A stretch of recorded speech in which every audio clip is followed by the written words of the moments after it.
Hello दोस्तों, स्वागत है आपका डेली जीके जीएस क्विज में। आज हम फिर हाजिर हो गए हैं 20 प्रश्नों उत्तर लेकर के। 20 प्रश्न को देखेंगे, ऑप्शन बाय ऑप्शन एनालिसिस करते जाएंगे, ब्रीफ में करते हैं, संक्षिप्त में करते जाएंगे। तो सबसे पहला प्रश्न है, आइए चलते हैं सबसे पहले प्रश्न की ओर। सबसे पहला प्रश्न है, ऑस्ट्रेलिया की राजधानी कहाँ कौन सी है? सॉरी, कौन सी है ऑस्ट्रेलिया की राजधानी, कौन सी है? तो इसका सही जवाब होगा कैनबरा। सही उत्तर होगा इसका ऑप्शन, ये ऑप्शन सी सही जवाब होगा, कैनबरा। यह ऑस्ट्रेलिया का आधिकारिक राजधानी है। क्या है? ऑफिशियल कैपिटल जिसको कहते हैं हम लोग, आधिकारिक राजधानी। और सिडनी क्या है? सिडनी ऑस्ट्रेलिया का सबसे बड़ा और प्रसिद्ध शहर है। यह याद रखना है कि ये सबसे बड़ा क्या है? प्रसिद्ध शहर है, सबसे बड़ा और प्रसिद्ध शहर है। मतलब जिस प्रकार से हमारे यहाँ मुंबई है, मुंबई होगी, कलकत्ता हो गई, चेन्नई हो गई, बेंगलुरु हो गई। और ऑप्शन बी को देखते हैं, मेलबर्न। यह ऑस्ट्रेलिया का दूसरा सबसे बड़ा प्रसिद्ध शहर है।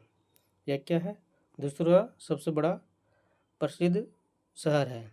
और ये पूर्व में एक समय था इसका कि इसको अस्थायी राजधानी बनाया गया था, मेलबर्न को। किसको? मेलबर्न को अस्थायी राजधानी बनाया गया था।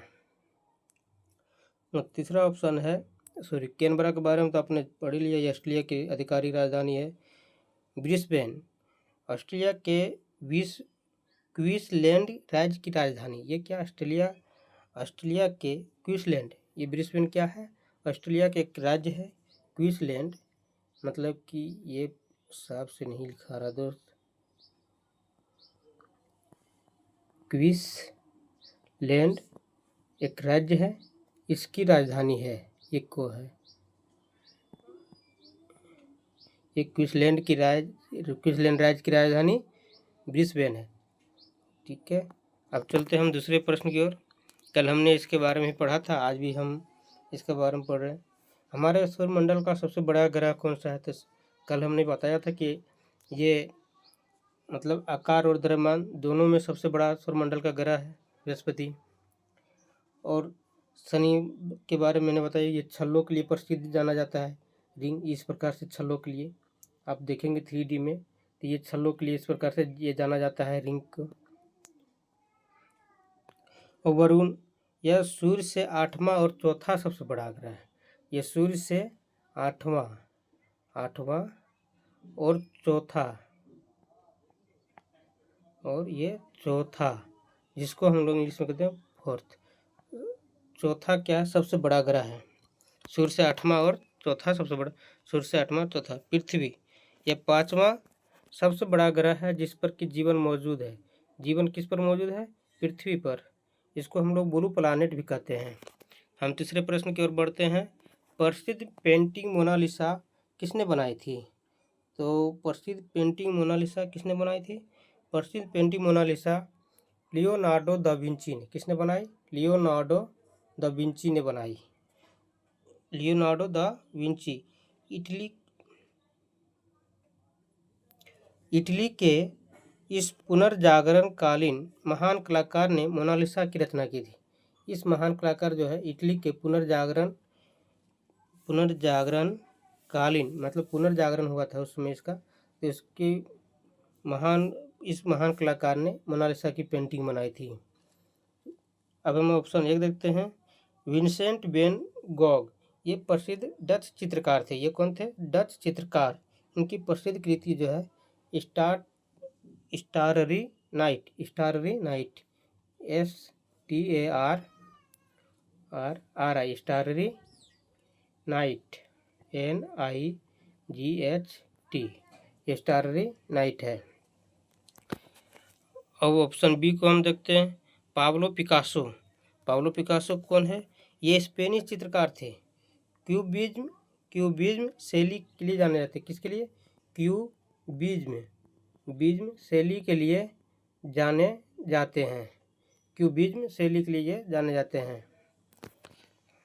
ऑप्शन डी, माइकल एंजेलो के बारे में जानते हैं। ये प्रसिद्ध इतालवी मूर्तिकार और चित्रकार थे। क्या थे? मूर्तिकार और चित्रकार। इनका प्रसिद्ध कृति क्या है? सिस्टीन चैपल की छत। ये इसका क्या है? सिस्टीन चैपल की छत, सिस्टीन चैपल की छत, इसकी क्या है? चैपल की छत। ये चैपल की छत है। हम चौथे प्रश्न की ओर बढ़ते हैं। सोने का रासायनिक प्रतीक क्या है? मतलब केमिकल सिंबल, सोने का रासायनिक सिंबल क्या है? तो इसमें पहले ऑप्शन देख लीजिए, छाटेंगे कैसे? एफ ही तो जान रहे, ये लोहा के लिए होता है, सभी को पता है। दूसरा पी बी, ये लीड प्लोबम का प्रतीक है, मतलब ये शीशे का प्रतीक है। पी बी क्या है? शीशे का प्रतीक है। अब ए जी, या इसको कहते हैं अर्जेंटिनम का, यानी अर्जेंटिनम रासायनिक, ये चांदी के लिए रासायनिक प्रतीक है। तो हमारा सही ऑप्शन हो जाएगा आंसर ए यू। क्या हो जाएगा? A U. क्या हो जाएगा हमारा सही answer? A U. A U हो जाएगा। इससे हम लोग कहते हैं aurum, A U R U M, A U R U M, ये ऑरम हो जाएगा। अब हम देखते हैं विश्व की सबसे लंबी नदी कौन सी है? विश्व की सबसे लंबी नदी, यह नदी है, सभी लोग अक्सर क्या गलती करते हैं कि अमेजन नदी को समझ जाते हैं, लेकिन अमेजन नदी नहीं है। अमेजन नदी नहीं है। यह जल प्रवाह के हिसाब से दुनिया की सबसे बड़ी नदी है, लेकिन लंबाई में दूसरे स्थान पर आती है। जब ये जल प्रवाह जो होता है, जल पानी जो बहता है नदी में, उसके बिहेव से, उसके हिसाब से जो है, ये दुनिया की सबसे बड़ी नदी है। लेकिन सब लंबाई में, ये लंबाई में नहीं है भैया, ये लंबाई में नहीं है। सबसे लंबी नदी कौन सा है? तो सबसे लंबी नदी है नील नदी। इसकी लगभग 6,650 किलोमीटर, 650 किलोमीटर की लंबाई के साथ विश्व की सबसे लंबी नदी है, 6,650 किलोमीटर। और यांगची नदी, यह एशिया की सबसे लंबी और दुनिया की तीसरी सबसे लंबी नदी है। यह एशिया की सबसे लंबी, हम अभी किस महादेश में है? तो एशिया महादेश में। एशिया महादेश में ये एशिया की सबसे लंबी नदी है, और विश्व की तीसरी सबसे लंबी नदी, ये तीसरी सबसे लंबी नदी है, तीसरी सबसे लंबी। और मिसिसिपी नदी यह उत्तरी अमेरिका की प्रमुख नदियों में से एक नदी है। मिसिसिपी जो क्या है? उत्तरी अमेरिका की नदियों में से प्रमुख एक नदी है। अब अगले प्रश्न की ओर बढ़ते हैं। किस देश को उगते सूरज की भूमि कहा जाता है? किस देश को उगते सूरज की भूमि कहा जाता है? इसको कहा जाता है जापान। इसको हम लोग क्यों कहते हैं? जापान। जापानी भाषा में इसे निप्पोन या निहोन कहा जाता है। जापानी भाषा में से निप्पोन या निहो कहा जाता है। निप्पोन या निहोन, निहोन, निप्पोन या निहोन कहा जाता है, जिसका शाब्दिक अर्थ होता है सूर्य का मूल। ये शाब्दिक अर्थ क्या हो गया निप्पोन या निहोन का? सूर्य का मूल, सूर्य का मूल, जिसका शाब्दिक अर्थ होता है सूर्य का मूल। अब हम थोड़ा जान लेते हैं चीन के बारे में। इसे ड्रैगन की भूमि या मिडिल किंगडम का किस नाम से जाना जाता है? चीन को हम लोग किस नाम से जानते हैं? यहाँ तो जान रहे ड्रैगन, ये तो नाम तो ऐसे भी फेमस है, प्रचलित है। ड्रैगन की भूमि या फिर मिडिल किंगडम के नाम से जानते हैं। किसके? मिडिल किंगडम के नाम से भी जानते हैं इसको। अब हम जान लेते हैं दक्षिण कोरिया के बारे में। इसे शांत सुबह की भूमि कहा जाता है, लैंड ऑफ मॉर्निंग कॉल। इसे शांत सुबह की भूमि कहा जाता है, इसे शांत सुबह की भूमि कहा जाता है। और थाईलैंड, इसे सफ़ेद हाथियों का देश कहा जाता है। थाईलैंड को सफ़ेद हाथियों का देश किसको कहेंगे? थाईलैंड को। अब हम अगले प्रश्न की ओर बढ़ते हैं। एक वयस्क मानव शरीर में कुल कितनी हड्डियां होती है? तो कुल कितनी हड्डियां होती है?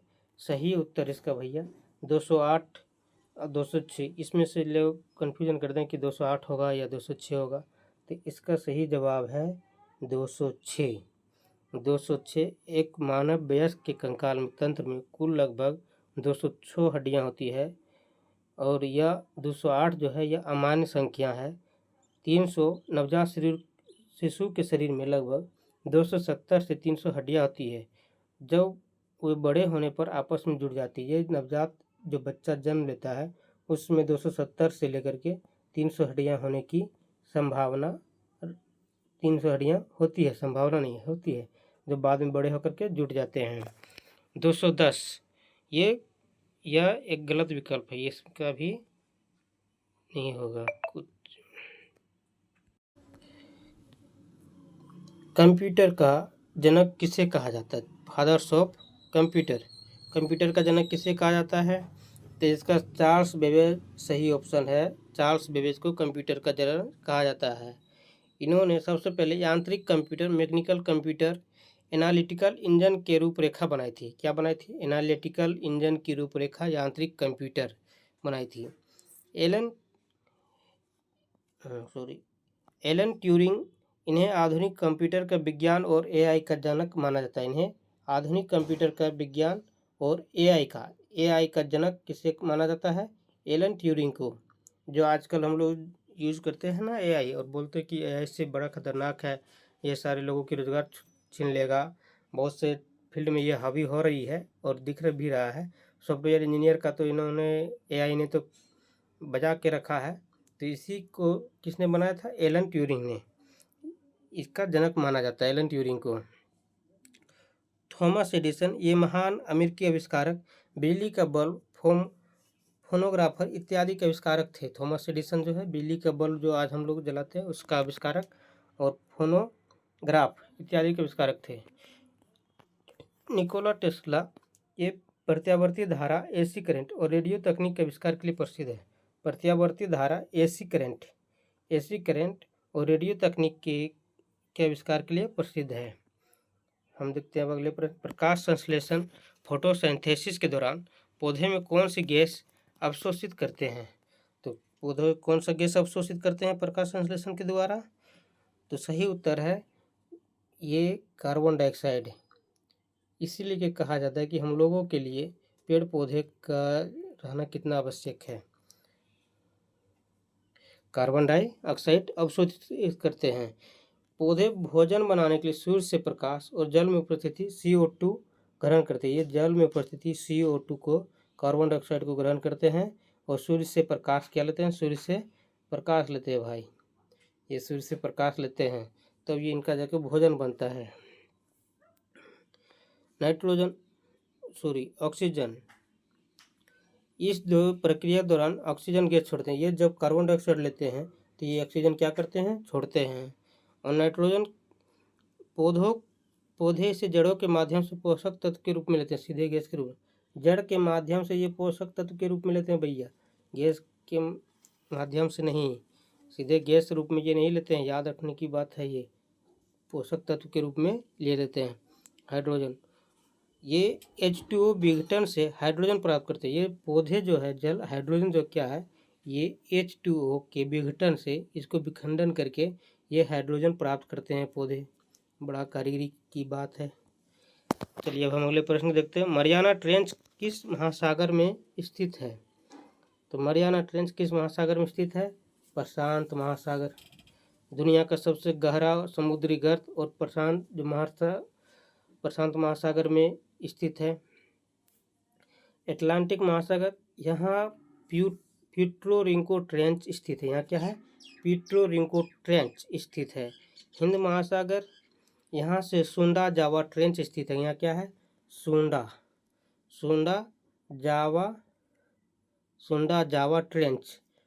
जावा ट्रेंच स्थित है। आर्कटिक महासागर, यह सबसे उथला और छोटा महासागर है। यह क्या है? सबसे उथला और छोटा महासागर है। सबसे छोटा महासागर आर्कटिक महासागर है। भारत का राष्ट्रगान जनगण मन किसने लिखा है? भारत का राष्ट्रगान जनगण मन रविंद्रनाथ टैगोर ने लिखा है। रविंद्रनाथ टैगोर ने लिखा है। इन्होंने राष्ट्रगान की रचना मूल रूप से बंगाली में की थी। सरोजिनी नायडू के बारे में हमने कल बताया था। एक बात और जान लेते हैं, इन्हें भारत की कोकिला, नाइटिंगेल ऑफ इंडिया भी कहा जाता है सरोजिनी नायडू को। बंकिम चंद्र चट्टोपाध्याय, इन्होंने भारत का राष्ट्रीय गीत वंदे मातरम, याद रखना जनगण मन किसने लिखा? रविन्द्रनाथ टैगोर। वंदे मातरम बंकिम चंद्र चटर्जी। सुभाष चंद्र बोस, ये आज़ाद हिंद फौज के नेता और स्वतंत्रता सेनानी थे। ये क्या थे? आज़ाद हिंद की फौज और स्वतंत्रता सेनानी थे। फौज के नेता और स्वतंत्रता सेनानी। कमरे में तापमान पर कौन सी धातु लिक्विड अवस्था में रहती है? कमरे के तापमान पर कौन सी धातु लिक्विड अवस्था में रहती है? तो इसका सही जवाब है मरकरी। क्या है? मरकरी। मरकरी ही एकमात्र ऐसी धातु है जो कि तरल अवस्था में रहती है, तापमान पर, सामान्य तापमान पर भी तरल अवस्था में रहती है। इसको हम कहते हैं रासायनिक Hg कहते हैं। मरकरी को आप अगर देखना चाहते हैं जो थर्मामीटर में यूज होता है, वहाँ पर आप देखिए पारा वो तरल अवस्था में हो गई। सोडियम, यह नरम ठोस धातु जिसे चाकू से काटा जा सकता है। इसको किससे काटा जा सकता है? चाकू से भी काटा जा सकता है। यह नरम भी होता है, ठोस भी होता है। एल्यूमिनियम, यह कठोर, यह तो कठोर होता है। एल्यूमिनियम तो करीब जानते होंगे सभी के घर में कहीं ना कहीं कुछ ना कुछ बर्तन में यूज होते तो मिल जाता होगा। जस्ता, यह ठोस धातु है। यह क्या है? ठोस धातु है। अब अगले प्रश्न की ओर बढ़ते हैं। स और मात शब्द किस खेल में प्रयोग किया जाता है? स और मात किस खेल में प्रयोग किया जाता है? तो स और मत जो है शब्द से ही पता चल रहा है ये शतरंज का है, मुक्केबाज शतरंज का है। यह खेल निर्णायक शब्द है। जब राजा को घेर लिया जाता है तो बचने का रास्ता नहीं होता है। अब हम मुक्केबाजी में देखते हैं। नॉकआउट जैसे शब्द का इसमें क्या आता है? Knockout, KNOCK, KNOCK knockout. इसमें मुक्केबाजी में ये शब्द का प्रयोग होता है, नॉकआउट। और 20 तो शतरंज, बैडमिंटन, इसमें स्मैश, ड्रॉप, ड्यूस जैसे शब्द इस्तेमाल होते हैं। स्मैश, ड्रॉप, ये ड्रॉप, ड्यूस जैसे शब्द का इस्तेमाल होता है किसमें? बैडमिंटन में। और क्रिकेट में LBW, ये तो करीब करीब लोगों को पता है, सारे लोग तो क्रिकेट का दीवाने हैं ही। ये आधे से ज़्यादा आबादी तो क्रिकेट के दीवाने हैं। क्रिकेट, नो बॉल, विकेट जैसे प्रयुक्त होते हैं।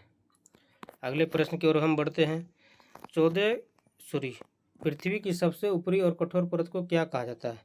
पृथ्वी की सबसे ऊपरी और कठोर परत को क्या कहा जाता है? इसको कहते हैं हम लोग भूपरपट्टी। भूपरपट्टी क्या कहते हैं? भूपरपट्टी, क्रस्ट जिसको कहते हैं। यह बाहरी ठोस चट्टान परत है जिस पर हम रहते हैं। मेंटल, यह क्रास्ट के नीचे मध्यवर्ती परत है। यह क्रास्ट के नीचे मध्यवर्ती परत है। कोर, पृथ्वी की सबसे अंदरूनी और अत्यधिक गर्म, ये सबसे ज़्यादा गर्म होता है कोर, अंदरूनी और सबसे अधिक गर्म। मैग्मा, यह पिघली हुई चट्टान का पदार्थ है जो पृथ्वी के अंदर पाया जाता है। ये पिघली हुई चट्टान है जो पृथ्वी के अंदर पाया जाता है। क्षेत्रफल के हिसाब से दुनिया का सबसे छोटा महाद्वीप कौन सा है? क्षेत्रफल के हिसाब से दुनिया का सबसे छोटा महाद्वीप कौन सा है? तो इसका सही जवाब है ऑस्ट्रेलिया। क्या है? ऑस्ट्रेलिया। अंटार्कटिका, यह पाँचवा, यह क्या है? पाँचवा सबसे बड़ा महाद्वीप है। यूरोप, यह छठा सबसे बड़ा महाद्वीप है। क्या है? छठा, यह छठा सबसे बड़ा महाद्वीप है। दक्षिणी अमेरिका चौथा सबसे बड़ा महाद्वीप है। तीसरा में आपका तो उत्तरी अमेरिका है। दूसरा में अफ्रीका, और पहला में तो ये एशिया है। अब हम अगले प्रश्न की ओर बढ़ते हैं। विद्युत धारा का मात्रक क्या है? विद्युत धारा का मात्रक क्या है? इसका विद्युत धारा का मात्रक होता है एम्पियर। एम्पियर होता है। क्या होता है? एम्पियर। इसका एसआई पद्धति विद्युत एसआई मात्रक एम्पियर होता है। ये क्या है? एम्पियर एसआई मात्रक है विद्युत धारा का, एसआई। वोल्ट, यह गलत विभवांतर पोटेंशियल डिफरेंस का मात्रक है। गलत विभवांतर पोटेंशियल डिफरेंस का मात्रक है। वाट, यह शक्ति पावर का मात्रक है। यह शक्ति पावर का मात्रक है। इससे ताकत का पता चलता है। ओम, यह विद्युत प्रतिरोध का मात्रक है। इस प्रकार से हम लोग ओम का सिंबल देते थे ना, ओम, ये पढ़े होंगे फिजिक्स में, का मात्रक है। अब हम अगले पर, चंद्रमा पर कदम रखने वाला पहले व्यक्ति कौन थे? चंद्रमा पर पहले कदम रखने वाला पहले व्यक्ति कौन थे? Neil Armstrong. कौन थे? Neil Armstrong. इन्होंने 20 जुलाई 20/7 को, मतलब 20/7/1969 को